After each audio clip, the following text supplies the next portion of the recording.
Talking this week about something so important, and that's guarding what we watch and look at with our eyes. Psalm 101, verse 2 to 3.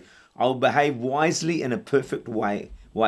Oh, when will you come to me? I will walk within my house with a perfect heart. Verse 3. I will set nothing wicked before my eyes. Why are these verses in Scripture? I mean, why is it there? I will set nothing wicked before my eyes, because it's a challenge that we need to take up to follow through on what we're being instructed to do in Scripture. As we say, Christianity begins at home. But the problem is, at home, there's less restraints on you because you're in the privacy of your own home, and it's kind of like, this is my home, this is my car, I can do what I like. Matthew 5:29 is, you got to ask, why is this in Scripture? If your right eye causes you to sin, pluck it out and cast it from you. For it's more profitable for you that one of your members perish than for your whole body to be cast into hell. I know this is not that inspiring, but I think it's truth that we need to hear. Now, this may help a little bit. There's a difference between a glance and a gaze. A glance, excuse me, often can't be avoided because the image is just in your face without warning. But if you continue to look with longing and start gazing, that's when you are crossing the line. That's when I cross the line. I read this statement. Your stare will steer you.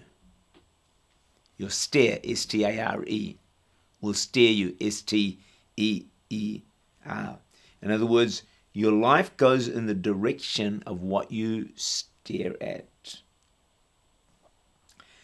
How you steer your driving wheel in your car determines where you go. What you stare at with your eyes is where you are going to head in that direction. Derek Prince, a great preacher, teacher, was pastoring many years ago when they had a tremendous move of God. God poured out His Spirit on His church, and people began to testify in services.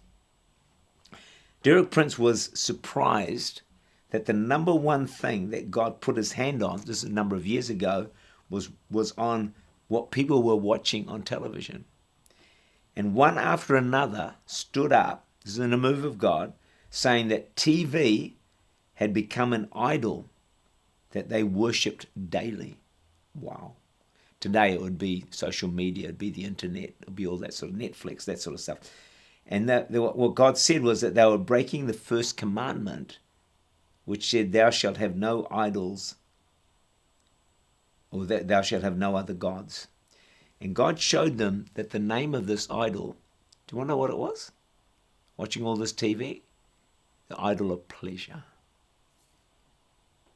When God begins to pour out His Spirit, one of the first areas He will deal with is what we watch with our eyes.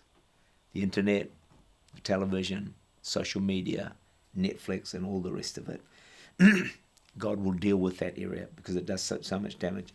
I've heard that statistics say that children and adults spend a huge amount of time every week watching stuff, as I've been saying, TV, internet, etc. In contrast, they spend just a few hours in the Word and in prayer and in church. So you've got, let's say, roughly 20 plus hours from media, from the TV, from the world, and 2 hours roughly from God. Prayer, Word, worship, church. So guess who's determining our behavior and our values? Not just of ourselves, but also of our children.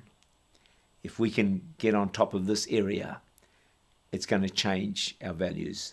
It's going to change our behavior, and our lives will be so much more pleasing to God.